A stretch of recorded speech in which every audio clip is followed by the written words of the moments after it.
Hakim-Hakim pasal yang ke-6. Gideon diangkat menjadi hakim. Tetapi orang Israel melakukan apa yang jahat di mata Tuhan. Sebab itu Tuhan menyerahkan mereka ke dalam tangan orang Midian 7 tahun lamanya. Dan selama itu orang Midian berkuasa atas orang Israel. Karena takutnya kepada orang Midian itu, maka orang Israel membuat tempat-tempat perlindungan di pegunungan, yakni gua-gua dan kubuh-kubuh. Setiap kali orang Israel selesai menabur, datanglah orang Midian, orang Amalek, dan orang-orang dari sebelah timur, lalu maju mendatangi mereka. Berkemalah orang-orang itu di daerah mereka dan memusnahkan hasil tanah itu sampai ke dekat Gaza, dan tidak meninggalkan bahan makanan apapun di Israel, juga domba atau lembu atau keledai pun tidak. Sebab orang-orang itu datang maju dengan ternaknya dan kemahnya, dan datangnya itu berbanyak-banyak seperti belalang. Orang-orangnya dan unta-untanya tidak terhitung banyaknya. Sekaliannya datang ke negeri itu untuk memusnahkannya, sehingga orang-orang Israel menjadi sangat melarat oleh perbuatan orang Midian itu. Lalu berserulah orang Israel kepada Tuhan. Ketika orang Israel berseru kepada Tuhan karena orang Midian itu, maka Tuhan mengutus seorang nabi kepada orang Israel yang berkata kepada mereka, "Beginilah firman Tuhan, Allah Israel. Akulah yang menuntun kamu keluar dari Mesir dan yang membawa kamu keluar dari rumah perbudakan. Aku melepaskan kamu dari tangan orang Mesir dan dari tangan semua orang yang menindas kamu. Bahkan aku menghalau mereka dari depanmu, dan negeri mereka kuberikan kepadamu. Dan aku telah berfirman kepadamu, Akulah Tuhan Allahmu, maka janganlah kamu menyembah Allah orang Amori yang negerinya kamu diami ini. Tetapi kamu tidak mendengarkan firman-Ku itu." Kemudian datanglah malaikat Tuhan dan duduk di bawah pohon terbantin di Ofrah, kepunyaan Yoas orang Abiasar itu. Sedang Gideon anaknya mengerik gandum dalam tempat pemerasan anggur agar tersembunyi bagi orang Midian. Malaikat Tuhan menampakkan diri kepadanya dan berfirman kepadanya, "Demikian Tuhan menyertai engkau, ya pahlawan yang gagah berani." Jawab Gideon kepadanya, "Ah, Tuhanku, jika Tuhan menyertai kami, mengapa semuanya ini menimpa kami? Di manakah segala perbuatan-perbuatannya yang ajaib yang diceritakan oleh nenek moyang kami kepada kami, ketika mereka berkata, 'Bukankah Tuhan telah menuntun kita keluar dari Mesir?' Tetapi sekarang Tuhan membuang kami dan menyerahkan kami ke dalam cengkraman orang Midian." Lalu berpalinglah Tuhan kepadanya dan berfirman, "Pergilah dengan kekuatanmu ini dan selamatkanlah orang Israel dari cengkraman orang Midian. Bukankah aku mengutus engkau?" Tetapi jawabnya kepadanya, "Ah, Tuhanku, dengan apakah akan kuselamatkan orang Israel? Ketahuilah, kaumku adalah yang paling kecil di antara suku Manasye, dan aku pun seorang yang paling muda di antara kaum keluargaku." Berfirmanlah Tuhan kepadanya, "Tetapi akulah yang menyertai engkau, sebab itu engkau akan memukul kala orang Midian itu sampai habis." Maka jawabnya kepadanya, "Jika sekiranya aku mendapat kasih karunia di matamu, maka berikanlah kepadaku tanda bahwa engkau sendirilah yang berfirman kepadaku. Janganlah kiranya pergi dari sini sampai aku datang kepadamu membawa persembahanku. dan meletakkannya di hadapanmu. Firman-Nya, aku akan tinggal sampai engkau kembali. Masuklah Gideon ke dalam, lalu mengolah seekor anak kambing dan roti yang tidak beragi. Dari sefa tepung ditaruhnya, daging itu ke dalam pakul dan kuahnya ke dalam periuk. Dibawanya itu kepadanya ke bawah pohon terbantin. Lalu disungguhkannya, berfirmanlah malaikat Allah kepadanya, ambillah daging dan roti yang tidak beragi itu, letakkanlah ke atas batu ini, dan curahkanlah kuahnya. Maka diperbuatnya demikian. Dan malaikat Tuhan mengulurkan tongkat yang ada di tangannya, dengan ujungnya disinggungnya daging dan roti itu. Maka timbullah api dari batu itu dan memakan habis daging dan roti itu. Kemudian hilanglah malaikat Tuhan dari pandangannya. Maka taulah Gideon bahwa itulah malaikat Tuhan. Lalu katanya, celakalah aku Tuhanku Allah, sebab memang telah kulihat malaikat Tuhan dengan berhadapan muka. Tetapi berfirmanlah Tuhan kepadanya, selamatlah engkau, jangan takut, engkau tidak akan mati. Lalu Gideon mendirikan mezbah di sana bagi Tuhan dan menamainya Tuhan itu keselamatan. Mezbah itu masih ada sampai sekarang di Ofra, kota orang Abiezer. Pada malam itu juga Tuhan berfirman kepadanya, ambillah seekor lembu jantan kepadanya, kepunyaan ayahmu, yakni lembu jantan yang kedua, berumur 7 tahun. Runtuhkanlah mezbah Baal kepunyaan ayahmu, dan tebanglah tiang berhala yang di dekatnya. Kemudian dirikanlah mezbah bagi Tuhan Allahmu di atas kubu pertahanan ini dengan disusun baik. Lalu ambillah lembu jantan yang kedua dan persembahkanlah korban bakaran dengan kayu tiang berhala yang akan kau tebang itu. Kemudian Gideon membawa 10 orang hambanya, dan diperbuatnyalah seperti yang difirmankan Tuhan kepadanya. Tetapi karena ia takut kepada kaum keluarganya dan kepada orang-orang kota itu untuk melakukan hal itu pada waktu siang, maka dilakukannya pada waktu malam. Ketika orang-orang kota itu bangun pagi-pagi, tampaklah telah dirobohkan mezbah Baal itu, telah ditebang tiang berhala yang di dekatnya, dan telah dikorbankan lembu jantan yang kedua di atas mezbah yang didirikannya itu. Berkatalah mereka seorang kepada yang lain, siapakah yang melakukan hal itu? Setelah diperiksa dan ditanya-tanya, maka kata-kata orang, Gideon bin Yoash, dialah yang melakukan hal itu. Sesudah itu berkatalah orang-orang kota itu kepada Yoash, bawalah anakmu itu keluar, dia harus mati karena ia telah merobohkan mezbah Baal, dan karena itu ia telah menebang tiang berhala yang di dekatnya. Tetapi jawab Yoash kepada semua orang yang mengerumuninya itu, kamu mau berjuang membela Baal atau kamu mau menolong dia? Siapa yang berjuang membela Baal akan dihukum sebelum pagi. Jika Baal itu Allah, biarlah ia berjuang membela dirinya sendiri.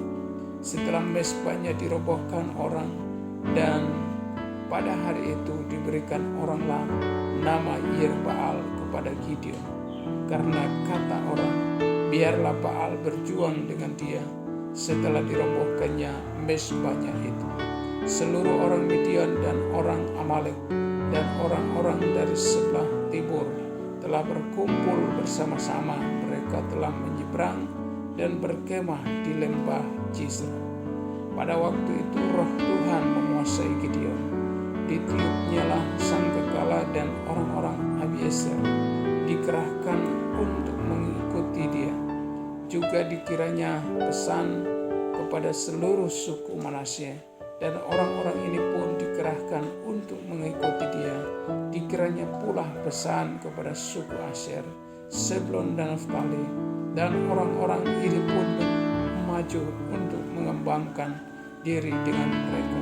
Kemudian berkatalah Gideon kepada Allah, jika engkau mau menyelamatkan orang Israel dengan perantaranku, seperti yang kau firmankan itu, maka aku membentangkan guntingan bulu domba di tempat mengerikan.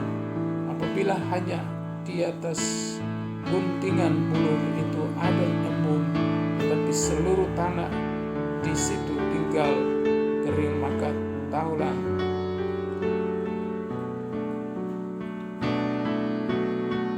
aku bahwa engkau mau menyelamatkan orang Israel dengan perantaranku, seperti yang kufirmankan. Dan demikianlah terjadi, sebab keesokan harinya pagi-pagi ia bangun, dipulasnya guntingan bulu itu dan diperasnya air embun dari gunung. Guntingan bulu itu secawan penuh air. Lalu berkatalah Gideon kepada Allah, janganlah kiranya murkamu bangkit terhadap aku. Apabila aku berkata lagi sekali ini saja, biarkanlah aku satu kali lagi saja mengambil percobaan dengan guntingan bulu itu. Sekiranya yang kering hanya guntingan bulu itu, dan di atas seluruh tanah itu ada embun. Dan demikianlah diperbuat Allah pada malam itu, sebab hanya guntingan bulu itu yang kering, dan di atas seluruh tanah itu ada embun. Hakim-Hakim pasal yang ke-7. Gideon mengusir musuh. Adapun Yerubbaal, itulah Gideon, bangun pagi-pagi dengan segala rakyat yang bersama-sama dengan dia. Lalu mereka berkemah dekat mata air Harod.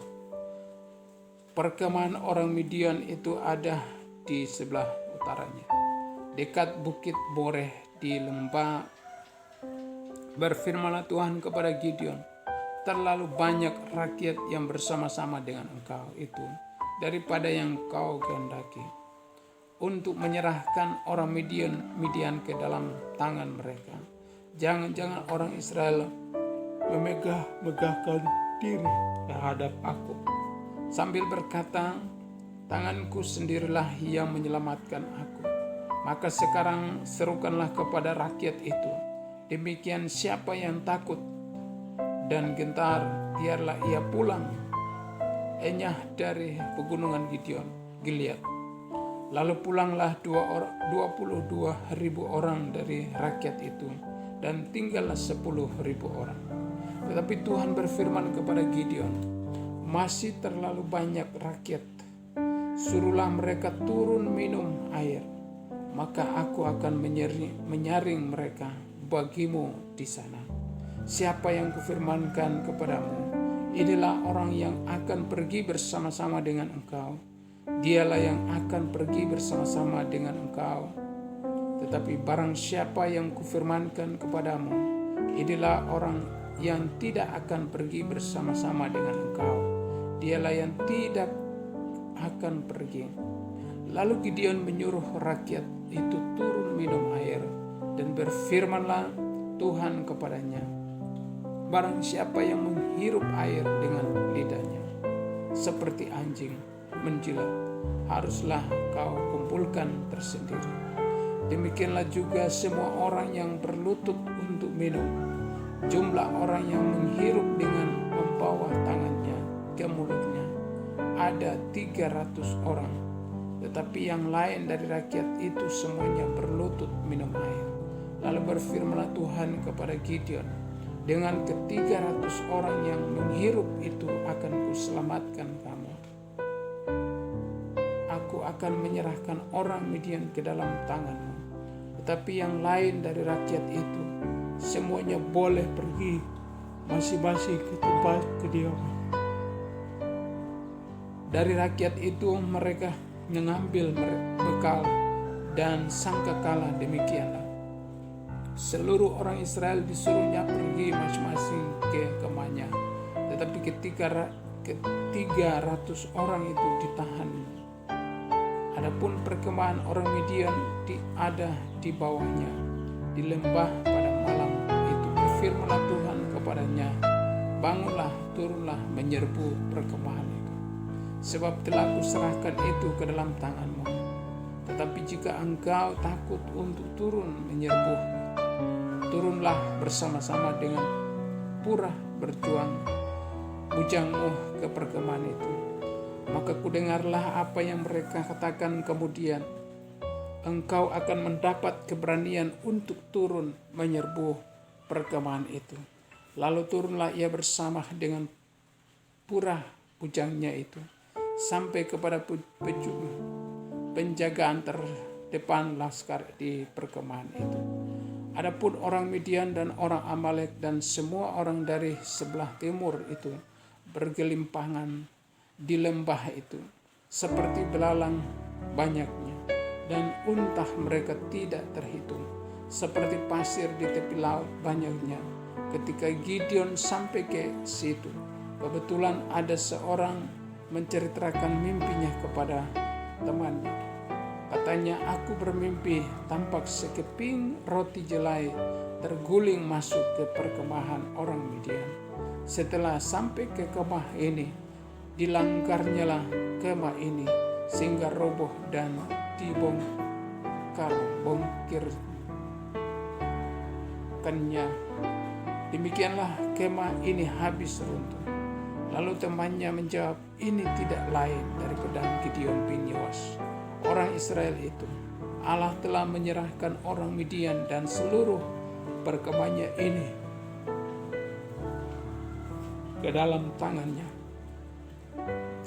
Segera sesudah Gideon mendengar mimpi itu diceritakan dengan makannya, sujudlah ia menyembah, kemudian pulanglah ia ke perkemahan orang Israel. Lalu berkata, bangunlah sebab Tuhan telah menyerahkan perkemahan orang Midian ke dalam tanganmu. Sesudah itu dibaginyalah ke 300 orang itu dalam 3 pasukan dan ke tangan mereka semuanya diberikannya sangkakala dan buyung kosong dengan seluruh di dalam buyungnya itu. Dan berkatalah ia kepada mereka, perhatikanlah aku dan lakukanlah seperti yang kulakukan. Maka apabila aku sampai ke ujung perkemahan itu, haruslah kamu lakukan seperti yang kau lakukan. Apabila aku dan semua orang yang bersama-sama dengan aku meniup sangkakala, maka haruslah kamu juga meniup sangkakala sekeliling seluruh perkemahan itu dan berseru, demi Tuhan dan demi Gideon. Lalu Gideon dan ke-100 orang yang bersama-sama dengan dia sampai ke ujung perkemahan itu. Pada waktu permulaan giliran jaga tengah malam, ketika penjaga-penjaga baru saja ditempatkan, lalu mereka meniup sangkakala sambil memecahkan buyung yang di tangan mereka. Demikianlah ketiga pasukan itu bersama-sama meniup sangkakala dan memecahkan buyung dengan memegang obor di tangan kirinya dan sangkakala di tangan kanannya untuk ditiup serta berseru, pedang demi Tuhan dan demi Gideon. Sementara itu tinggallah mereka berdiri masing-masing di tempatnya sekeliling perkemahan itu. Tetapi seluruh tentara musuh menjadi kacau balau, berteriak-teriak dan melarikan diri. Sedang ke-300 orang itu meniup sangkakala, maka di perkemahan itu Tuhan membuat pedang yang seorang diarahkan kepada yang lain. Lalu larilah antara tentara itu sampai ke Betsita, ke arah Serera, sampai ke pinggir Abel Meholal dekat Tabak. Kemudian dikerahkanlah orang-orang Israel dari suku Naftali dan dari suku Aser dan dari segenap suku Manasye. Lalu mereka mengejar orang Midian itu.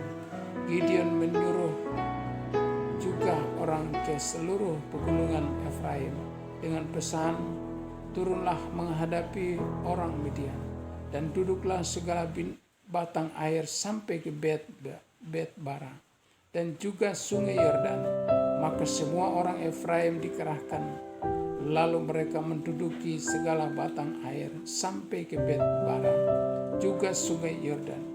Mereka berhasil menawan dua raja Midian, yakni Oreb dan Seb. Oreb dibunuh di gunung batu Oreb, dan Seb dibunuh dalam tempat pemerasan anggur Seb. Mereka mengejar orang Midian itu, lalu mereka membawa kepala Oreb dan kepala Seb kepada Gideon di seberang sungai Yordan. Hakim-Hakim pasal 8. Lalu berkatalah orang-orang Efraim kepada Gideon, "Apa macam perbuatanmu ini terhadap kami? Mengapa engkau tidak memanggil kami ketika engkau pergi berperang melawan orang Midian?" Lalu mereka menyesali dia dengan sangat. Jawab kepada mereka, "Apa perbuatanku dalam hal ini?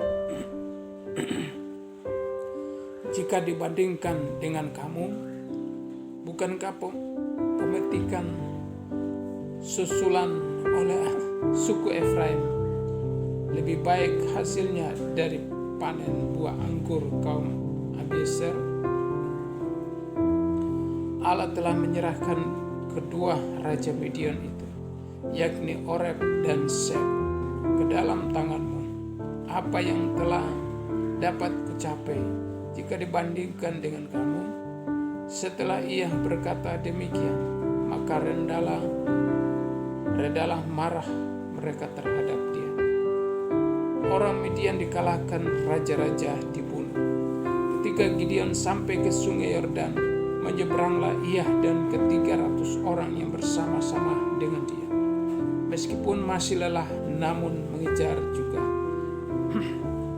Dan berkatalah ia kepada orang-orang Sukot, "Tolong berikan beberapa roti untuk rakyat yang mengikuti aku ini, sebab mereka telah lelah dan aku sedang mengejar Sebah dan Salmunna, raja-raja Midian." Tetapi jawab para pemuka di Sukot itu, "Sudahkah Sebah dan Salmunna itu ada dalam tangan, sehingga kami harus memberikan roti kepada tentaramu?" Lalu kata Gideon, "Kalau begitu, apabila Tuhan menyerahkan Sebah dan Salmunna ke dalam tanganku, aku akan menggaruk tubuhmu dengan duri padang gurun dan onak." Maka berjalanlah ia dari sana ke Penuel, dan berkata demikian juga kepada orang-orang Penuel. Tetapi orang-orang ini pun menjawabnya seperti orang-orang Sukot.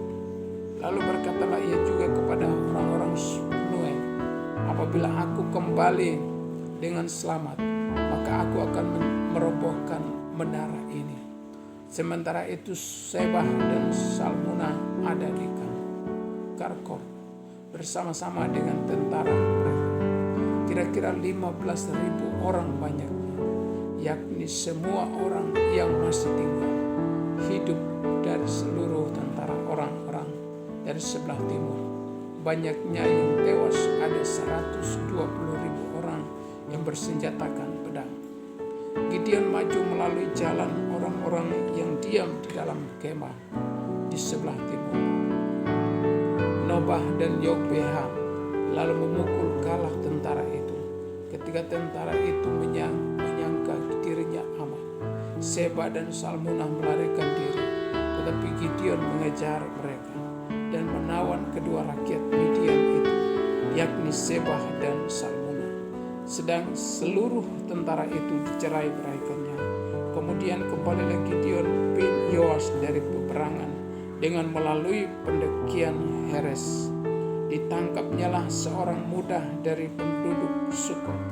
Setelah ditanyai, orang itu menuliskan nama para pemuka dan para tua-tua di Sukot untuk Gideon, 77 orang banyaknya. Lalu pergilah Gideon kepada orang-orang Sukot sambil berkata,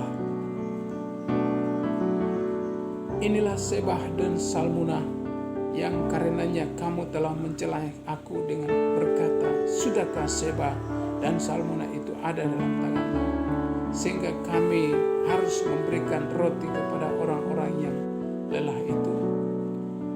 Lalu ia mengumpulkan para tua-tua kota itu, yang mengambil duri padang burung dan onak, dan menghajar orang-orang Sukot dengan itu. Juga menara Penuel dirobohkannya dan dibunuhnya orang-orang kota itu. Kemudian bertanyalah ia kepada Seba dan Salmuna, di manakah orang-orang yang telah kamu bunuh di Tabor itu? Jawab mereka, mereka itu serupa dengan engkau. Sikap mereka masing-masing seperti anak raja. Lalu kata Gideon, saudara-saudarakulah itu anak-anak ibuku. Demi Tuhan yang hidup, seandainya kamu membiarkan mereka hidup, aku tidak akan membunuh kamu. Katanya kepada Yeter anak sulungnya, bangunlah, bunuhlah mereka. Tetapi orang muda itu tidak menghunus pedangnya, karena ia takut sebab ia masih muda. Lalu kata Seba dan Salmuna, bangunlah engkau sendiri dan peranglah kami, sebab seperti orangnya demikian pula kekuatannya. Maka bangunlah Gideon, dibunuhnya Seba dan Salmuna. Kemudian diambilnya bulan-bulanan yang ada pada leher unta mereka. Perbuatan Gideon selanjutnya dan akhir hidupnya. Kemudian berkatalah orang Israel kepada Gideon, biarlah engkau memerintah kami, baik engkau, baik anakmu maupun cucumu, sebab engkaulah yang telah menyelamatkan kami dari tangan orang Midian. Jawab Gideon kepada mereka, aku tidak akan memerintah kamu, dan juga anakku tidak akan memerintah kamu, tetapi Tuhan yang memerintah kamu. Selanjutnya kata Gideon kepada mereka, satu hal saja yang kuminta kepadamu, baiklah kamu masing-masing memberikan anting-anting dari jarahannya, karena musuh itu beranting-anting emas, sebab mereka orang Ismail.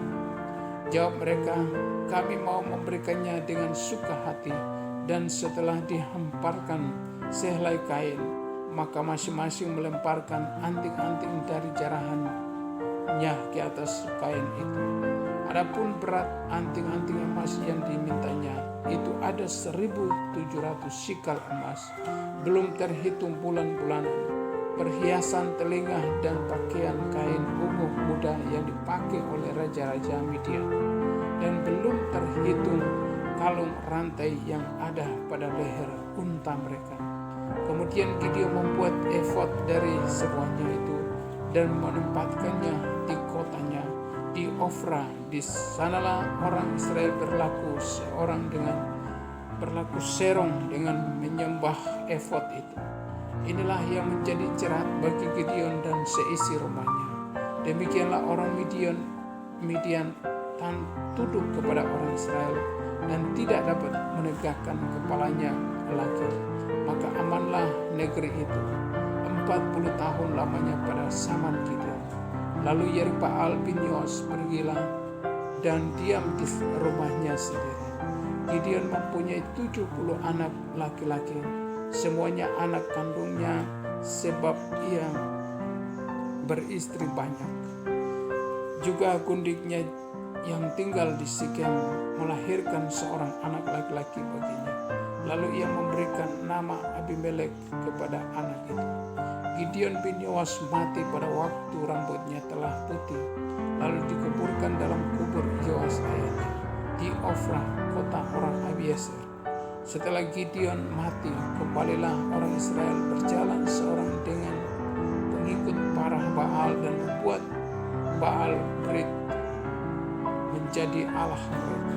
Orang Israel tidak ingat kepada Tuhan Allah mereka, yang telah melepaskan mereka dari tangan semua musuhnya di sekeliling. Juga tidak menunjukkan terima kasihnya kepada keturunan Yerubbaal Gideon, seimbang dengan segala yang baik yang telah dilakukannya kepada orang Israel. Hakim-Hakim pasal 9. Abimelek menjadi raja di Sikem. Adapun Abimelek bin Yerubbaal pergi ke Sikem kepada saudara-saudara ibunya dan berkata kepada mereka dan kepada seluruh kaum dari pihak keluarga ibunya, "Tolong katakan kepada seluruh warga kota Sikem, manakah yang lebih baik bagimu? 70 orang memerintah kamu, yaitu semua anak Yerubbaal, atau 1 orang? Dan ingat juga bahwa aku darah daging." Lalu saudara-saudara ibunya mengatakan hal ihwalnya kepada seluruh warga kota Sikem. Maka condonglah hati orang-orang itu untuk mengikuti Abimelek, sebab kata mereka, "Memang ia saudara kita." Sesudah itu mereka memberikan kepadanya 70 uang perak dari kuil Baal Barit.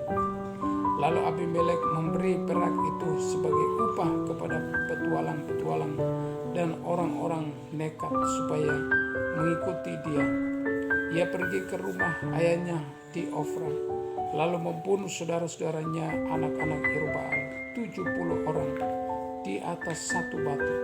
Tetapi Yotam anak bungsu Yerubbaal tinggal hidup karena ia menyembunyikan diri. Kemudian berkumpullah seluruh warga kota Sikem dan seluruh Bet Milo. Mereka pergi menobatkan Abimelek menjadi raja dekat pohon terbanting di tugu peringatan yang di Sikem. Setelah hal itu dikabarkan kepada Yotam, pergilah ia ke gunung Gerizim dan berdiri di atasnya. Lalu berserulah ia dengan suara nyaring kepada mereka, "Dengarkanlah aku, kamu warga kota Sikem, maka Allah akan mendengarkan kamu juga. Sekali peristiwa pohon-pohon pergi mengurapi yang akan menjadi raja atas mereka." Kata mereka kepada pohon zaitun, "Jadilah raja atas kami." Tetapi jawab pohon zaitun itu kepada mereka, "Masakan aku meninggalkan minyakku yang dipakai untuk menghormati Allah dan manusia dan pergi melayang di atas pohon-pohon?" Lalu kata pohon-pohon itu kepada pohon ara, "Marilah jadilah raja atas kami."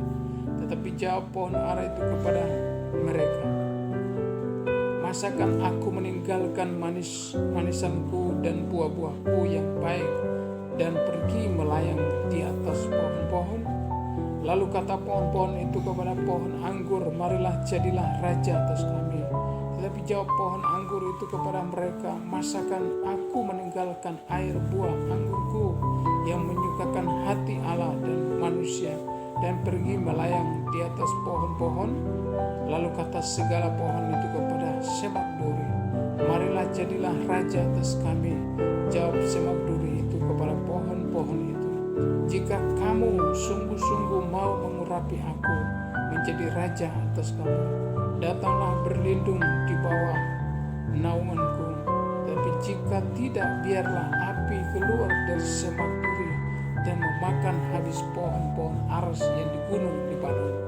Maka sekarang, jika kamu berlaku setia dan tulus ikhlas dengan membuat Abimelek menjadi raja, dan jika kamu berbuat yang baik kepada Yerubbaal dan kepada keturunannya, dan jika kamu membalaskan kepadanya seimbang dengan jasanya, bukankah ayahku telah berperang membela kamu dan menyambung nyawanya, dan telah melepaskan kamu dari tangan orang Midian? Padahal kamu sekarang memberontak terhadap keturunan ayahku dan membunuh anak-anakku, 70 orang banyak di atas satu batu, serta membuat Abimelek anak seorang budaknya perempuan menjadi raja atas warga kota Sikem, karena ia saudaramu. Jadi jika kamu pada hari ini berlaku setia dan tulus ikhlas kepada Yerubbaal dan keturunannya, maka silahkanlah kamu bersukacita atas Abimelek, dan silahkanlah ia bersukacita atas kamu. Tetapi jika tidak demikian, maka biarlah api keluar daripada Abimelek dan memakan habis warga kota Sikem dan juga Bet Milo Dan biarlah api keluar daripada warga kota Sikem dan juga dari Bet Milo dan memakan habis Abimelek. Kemudian larilah Yotam, ia melarikan diri ke Beer dan tinggal di sana karena takut kepada Abimelek saudaranya itu. Setelah 3 tahun lamanya Abimelek memerintah atas orang Israel, maka Allah membangkitkan sangat jahat di antara Abimelek dan warga kota Sikem, sehingga warga kota Sikem itu menjadi tidak setia kepada Abimelek, supaya kekerasan terhadap ke-70 anak Yerbal dibalaskan dan darah mereka ditimpahkan kepada Abimelek, saudara mereka yang telah membunuh mereka dengan kepala warga kota Sikem yang membantu dia membunuh saudara-saudaranya itu. Sebab warga kota Sikem itu menempatkan orang untuk menghadang dia di puncak gunung dan merampas setiap orang yang melewati mereka melalui jalan itu. Hal itu dikabarkan kepada Abimelek. Sementara itu Gaal bin Ebed beserta saudara-saudaranya telah datang dan pindah ke kota Sikem. Warga kota Sikem percaya kepadanya. Jadi pergilah mereka ke ladang mereka, mengumpulkan hasil kebun anggur mereka dan mengirik memerasnya, lalu mengadakan parannya. Mereka masuk ke kuil Allah mereka dan makan minum sambil mengutuki Abimelek. Berkatalah Gaal bin Ebed, siapa itu Abimelek dan siapa kita orang Sikem, maka kita menjadi hambanya. Bukankah anak Yerubal dan Sebul wakilnya menjadi hamba orang-orang Hamor ayah Sikem? Jadi mengapakah kita menjadi hambanya? Sekiranya orang-orang kota ini ada di dalam tanganku, maka tentulah aku mengenyahkan Abimelek. Lalu berkatalah ia ke arah Abimelek, perkuatlah tentaramu dan majulah. Ketika Sebul penguasa kota itu mendengar perkataan Gaal bin Ebed, bangkitlah amarahnya. Ia mengirim utusan kepada Abimelek di Arum dengan pesan, Gaal bin Ebed dan saudara-saudaranya telah datang ke Sikem, dan ketahuilah mereka menghasut kota itu melawan engkau. Oleh sebab itu berangkatlah pada waktu malam engkau dan rakyat yang bersama-sama dengan engkau itu, dan adakanlah penghadangan di padang. Esoknya pagi-pagi pada waktu matahari terbit, haruslah engkau menyerbu kota itu, dan jika ia dan orang-orangnya keluar melawan engkau, maka engkau dapat berbuat kepadanya sesuai dengan keadaan yang kudapati. Sebab itu berangkatlah Abimelek pada waktu malam beserta segala rakyat yang bersama-sama dengan dia.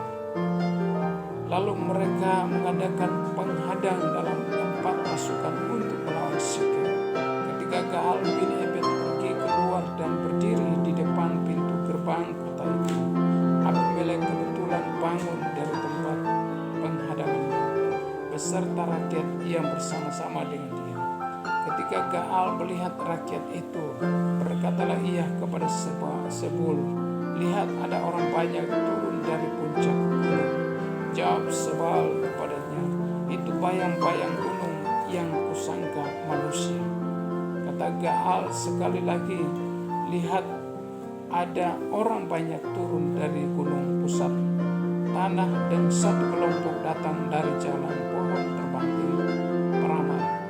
Jawab Sebul kepadanya, di manakah mulutmu itu yang mengatakan siapa itu Abimelek? Maka kita menjadi hambanya. Bukankah ini orang-orang yang telah kau hina itu? Majulah sekarang untuk memerangi mereka.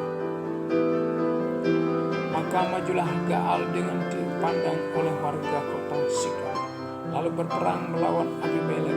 Tetapi Abimelek mengejar dia dan ia melarikan diri dari depannya.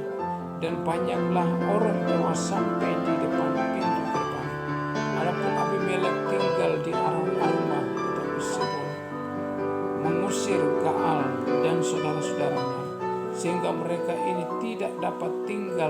Sikem.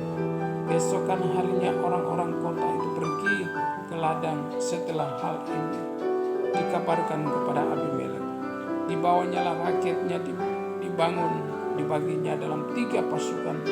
Lalu mereka mengadakan penghadangan di padang. Ketika dilihatnya bahwa orang-orang kota itu keluar dari dalam kota, bangunlah ia menyerang mereka serta menewaskan mereka.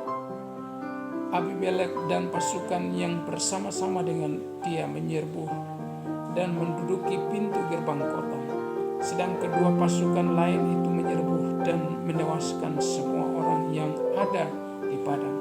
Sehari-harian itu Abimelek berperang melawan kota itu. Ia merebut kota itu dan membunuh orang-orang yang di dalamnya. Kemudian dirobohkannya lah kota itu dan ditaburinya dengan garam. Mendengar itu masuklah seluruh warga kota menara Sikem ke dalam liang di bawah kuil El-Berit. Dikabarkanlah kepada Abimelek bahwa seluruh warga kota menara Sikem telah berhimpun di sana. Lalu Abimelek dan seluruh rakyat yang bersama-sama dengan dia naik ke gunung Salwan. Abimelek mengambil kapal, lalu memotong dahan kayu, mengangkatnya dan meletakkannya ke atas bahunya sambil berkata kepada rakyatnya yang bersama-sama dengan dia, turutilah dengan segera perbuatan yang kamu lihat ini. Kemudian rakyat itu juga masing-masing memotong dahan-dahan, lalu mengikuti Abimelek, meletakkan dahan-dahan itu di atas liang dan membakar liang itu di atas kepala orang-orang itu. Demikianlah semua penduduk kota menara Sikem juga mati, karena kira-kira 1.000 orang laki-laki dan perempuan. Abimelek mati ditimpa batu. Selanjutnya Abimelek pergi ke Tebes. Ia mengepung Tebes lalu merebutnya. Tetapi ada sebuah menara yang kuat di tengah-tengah kota, dan semua laki-laki dan perempuan seluruh warga kota itu melarikan diri ke situ. Mereka menutup pintu di belakangnya dan naik ke atas sotoh menara itu. Lalu sampailah Abimelek ke menara itu, menyerangnya dan dapat menerobos sampai ke pintu menara itu untuk membakarnya. Tetapi seorang perempuan menimpakan sebuah batu kilangan kepada kepala Abimelek dan memecahkan batu kepalanya. Dengan segera dipanggilnya bujang pembawa senjatanya dan berkata kepadanya, hunuslah pedangmu dan bunuhlah aku, supaya jangan orang berkata tentang aku, seorang perempuan membunuh dia. Lalu bujangnya itu menikam dia sehingga mati. Setelah dilihat oleh orang Israel bahwa Abimelek telah mati, pergilah mereka masing-masing tempat kediamannya. Demikianlah Allah membalaskan kejahatan yang dilakukan oleh Abimelek kepada ayahnya, yaitu pembunuhan atas ke-70 saudaranya. Juga segala kejahatan orang-orang Sikem ditumpahkan kembali oleh Allah kepada kepala mereka sendiri. Demikianlah kutuk Yotam bin Yerubbaal mengenai mereka. Hakim-Hakim pasal 10. Tola. Sesudah Abimelek, bangkitlah Tolah bin Puah bin Dodo, seorang Isakar, untuk menyelamatkan orang Israel. Ia diam di Samir di pegunungan Efraim, dan ia memerintah sebagai hakim atas orang Israel 23 tahun lamanya. Kemudian matilah ia, lalu dikuburkan di Samir. Yair, sesudah dia bangkit, Yair orang Gilead yang memerintah sebagai hakim atas orang Israel 22 tahun lamanya. Ia mempunyai 30 anak laki-laki yang mengendarai 30 ekor keledai jantan, dan mereka mempunyai 30 kota yang sampai sekarang disebutkan orang Hawat Yair di tanah Gilead. Lalu matilah Yair dan dikuburkan di Kamon. Israel ditindas oleh Bani Amon. Orang Israel itu melakukan pula yang jahat di mata Tuhan. Mereka beribadah kepada para Baal dan para Asyitoret, kepada para Allah orang Arab, para Allah orang Sidon, para Allah orang Moab, para Allah Bani Amon, dan para Allah orang Filistin. Tetapi Tuhan ditinggalkan mereka, dan kepada Dia mereka tidak beribadah. Lalu bangkitlah murka Tuhan terhadap orang Israel, dan Ia menyerahkan mereka ke dalam tangan orang Filistin dan Bani Amon. Dalam tahun itu juga orang Israel ditindas dan diinjak mereka 18 tahun lamanya. Mereka memperlakukan semakin semua orang Israel yang di seberang sungai Yordan, di tanah orang Amori yang di Gilead, dan Bani Amon pun menyeberangi sungai Yordan untuk berperang melawan suku Yehuda, suku Benyamin dan keturunan Efraim, sehingga orang Israel sangat terdesak. Lalu berserulah orang Israel kepada Tuhan, katanya, kami telah berbuat dosa terhadap Engkau, sebab kami telah meninggalkan Allah kami, lalu beribadahlah kepada para Baal. Tapi firman Tuhan kepada orang Israel, bukankah aku yang telah menyelamatkan kamu dari tangan orang Mesir, orang Amori, Bani Amon, orang Filistin, orang Sidon, suku Amalek, dan suku Maon yang menindas kamu, ketika kamu berseru kepadaku, tetapi kamu telah meninggalkan aku dan beribadah kepada Allah lain. Sebab itu aku tidak akan menyelamatkan kamu lagi. Pergi sajalah berseru kepada para Allah yang telah kamu pilih itu, biar merekalah yang menyelamatkan kamu pada waktu kamu terdesak. Kata orang Israel kepada Tuhan, kami telah berbuat dosa, lakukanlah kepada kami segala yang baik di matamu. Hanya tolonglah kiranya kami sekarang ini. Dan mereka menjauhkan para Allah asing dari tengah-tengah mereka. Lalu mereka beribadah kepada Tuhan, maka Tuhan tidak dapat lagi menahan hatinya melihat kesukaran mereka. Kemudian Bani Amon dikerahkan dan berkemah di Gilead, sedang orang Israel berkumpul dan berkemah di Mispa. Maka para pemimpin bangsa di Gilead berkata seorang kepada yang lain, siapakah orang yang berani memulai peperangan melawan Bani Amon itu? Dialah yang harus menjadi kepala atas seluruh penduduk Gilead. Amin.